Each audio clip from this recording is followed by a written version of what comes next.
Hey, good afternoon, folks. It is Tuesday. Yeah, March the 17th. Today's March the 17th. I got to get that. I got all up in my own way here. And once again, it is Tyann Brown of the Tyann Brown. It's not a game. It's a lifestyle show. Season 54. Heading on in there, ruling, walking, screeching, however I got to get there. Crawling or limping into season 55. Good afternoon, people. I just wanted to take some time to talk with you, and I'm not going to say a few moments. It takes how long it takes. I'm talking to you all. I want to give you guys some game. All right. So I've been talking about this is it. This has been the case. And I've been kind of admonishing you on how you got to take leadership in your own lives and what's necessary and all of those things. So, I talk about the taboo subjects, money, politics, and religion, because that's what I do. I talk about the taboo. No such thing. So today, Steven Mnuchin has said that there will be an influx. The federal government is willing to step up to the plate to keep liquidity in the market to the tune of up to $1 trillion. Now, these are the same people, so you can know about how you don't trust this stuff. These are the same people that wanted to cut $1 trillion from Medicare and Medicaid. Now, if you folks do not believe that these financial crises come about because of our crisis in humanity, then I'm going to let you guys wear my bifocals. And I got bifocals on so you can read between the universal lines and understand that this is law. So we were about to cut $1 trillion from Medicaid and Medicare over time, which is your health care. All right. And then we were going to turn around but we're going to cut that because we couldn't afford it. That's what was being told to us. But yet and still, we can find a way to shit out $1 trillion worth of liquidity to keep the markets and banks liquid. And they like to tell you so you can get to your stocks and bonds. I don't know too many people investing in stocks, really. And I don't know too many people who are worried so much about the credit market. Now, I said all of that to say this. I'm going to give you some common game. If they want to do something, and this is also so that you can do something. One of my big secrets on how I stay liquid, all right, even when money is laughably funny, is that when there are large sums of money or when there's sums of money, what I do is I buy something it is so ugly and unpretty. Like the song by TLC, Unpretty. This was unpretty, and I'll do it now. And I recommend that this is what you do. You take and you go to that bank and you buy yourself a certificate of deposit. Yes, a certificate of deposit with its laughable interest. You know, those folks that are going, I've invested in the market. Well, this has afforded me the ability to trade the market.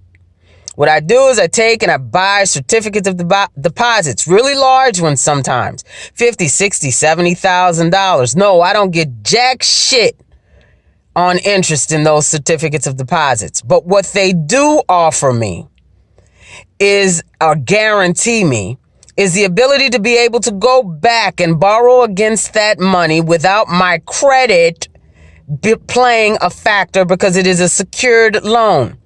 And because the interest rates that they offer to you or have offered to us as CD owners is so abysmal, the rules state that they can only charge you 3 points higher at max more than what they are paying in interest.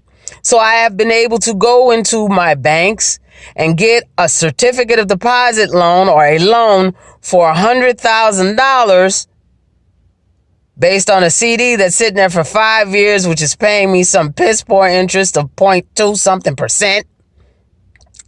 But the most they could make an interest off of loaning me that money was roughly $2,000 over time. The other thing that makes it great is that the asset remains in place. So I still have the asset. I borrow against it. I pay myself first. And then I can reuse it again and again and again as long as that asset exists. That is what you do. So this is what allows me or affords me the ability to stick and move which is what you need to be able to do when things go funny. Not if they go funny, but when. And I don't mean, I mean like, oh God, this is horrible. But these are the things you do. You take proactive steps so that you're not left in limbo trying to figure out how you're going to react. So if you're going to go after business credit, because that's the big thing now. Everyone, get you some business credit. Well, once you get that business credit, what are you going to do?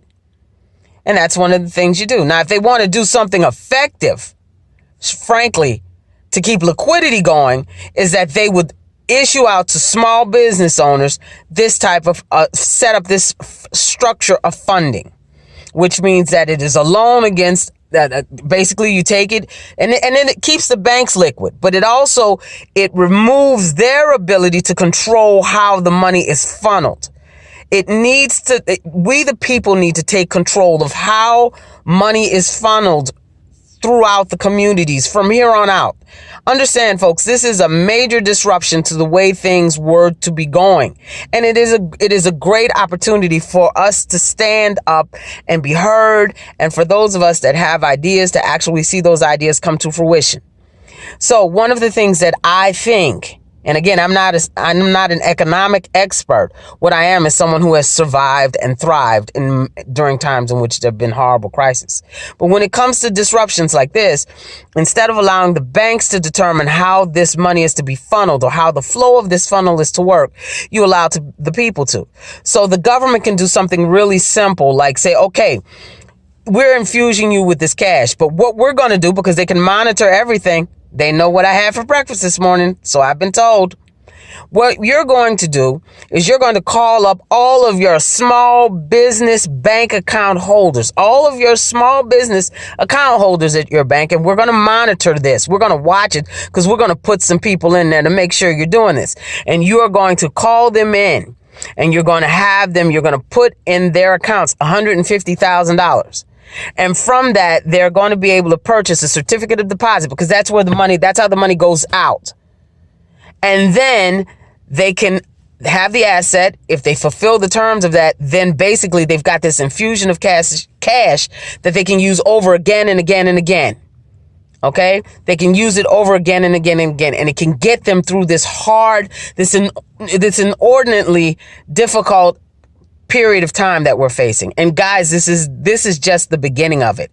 You have to recognize that if they're willing to dump $1 trillion into a system to keep it liquid, this is of mind-boggling proportions what actually could happen. All right. So this is a way to do it. And this is, you want to police women getting welfare or food stamp recipients by drug testing them, then damn it, do the same type of policing to the banks. You don't put the money in the banks, they have to give you a list of their business account holders. And then they are to contact them via email, phone call, whatever. And those business account holders come in and they get $150,000 of funding. And how that is done is through a certificate of deposit. And then this way they can draw against that.